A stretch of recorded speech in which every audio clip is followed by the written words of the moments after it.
TV मराठीमध्ये आपलं स्वागत आहे। संध्याकाळच्या 6च्या बातमीपत्रात आज महत्त्वाच्या बातम्या पाहणार आहोत। नेहमीप्रमाणे आजचा दिवस सुद्धा घडामोडींचा आहे आणि आज काही महत्त्वाच्या घटना घडलेल्या आहेत। पुणे पोर्शे प्रकरणात आरोपींना 30 मे पर्यंत पोलीस कोठडी सुनावण्यात आलेली आहे। याशिवाय राष्ट्रवादीकडनं एक महत्त्वाची बातमी आहे। शरद पवारांनी केलेला दावा अजित पवारांनी खोडून काढलेला आहे। सुनील तटकरेंनी शरद पवारांवर टीका केली आणि छगन भुजबळ यांनी एक महत्त्वाचं विधान केलंय। जसं लोकसभेत आमची फरफट झाली तशी फरफट आता विधानसभेत नको, एक प्रकारे तो नेतृत्वाला इशारा आहे का, या बातम्या सुद्धा आपण पाहणार आहोत। याशिवाय पश्चिम बंगालमध्ये रेमेल चक्रीवादळ धडकलेलं आहे, त्याचे अपडेट सुद्धा पाहायचे आहेत। मात्र त्याआधी एक नजर टाकूयात हेडलाईन्सवर। मी गप्प बसणार नाही, प्रत्येकाची नावं सांगणार। अल्पवयीन आरोपीला वाचवण्यासाठी अनेकांचे प्रयत्न, अटकेनंतर डॉक्टर अजय तावरेंचा दावा।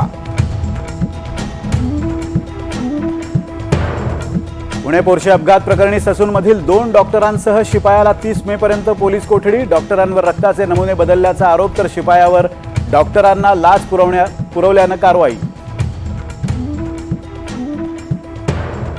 संजय राऊत गांजा पिऊन लेख लिहितात, सामनाच्या रोखठोकमधील टीकेला देवेंद्र फडणवीसांचं प्रत्युत्तर। विरोधकांकडून पुणे पोलिसांनी पैसे घेतल्याचा आरोप, नुसते आरोप नको पुरावे सादर करा, अजित पवारांचा धंगेकरांना टोला। लोकसभेसारखा विधानसभेत जागा वाटपाचा तिढा नको, 80 ते 90 जागा देण्याचा भाजपचा शब्द, राष्ट्रवादीच्या मेळाव्यात भुजबळांचं वक्तव्य। अल्पसंख्याक समाजात दुरावा निर्माण करण्याचा प्रयत्न, सुनील तटकरेंचा नाव न घेता शरद पवारांवर आरोप। बलात्कार प्रकरणातील चौकशीसाठी खासदार प्रज्वल रेवन्ना 31 मे रोजी भारतात परतणार, आजोबा HD देवेगौडांच्या आवाहनानंतर रेवन्नांचा निर्णय। राज्यातील 10वीच्या विद्यार्थ्याचा निकाल जाहीर, 10वीचा 95.81% निकाल, कोकणचा सर्वात जास्त तर नागपूरचा सर्वात कमी निकाल, यंदाही निकालात मुलींची बाजी।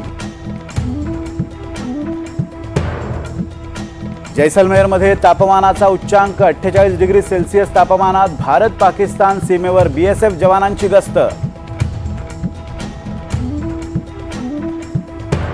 महाराष्ट्रात मान्सून जूनच्या दुसऱ्या आठवड्यात दाखल होण्याची शक्यता, 4 महिन्यात देशात सरासरीपेक्षा दुप्पट पाऊस पडणार, हवामान विभागाचा अंदाज।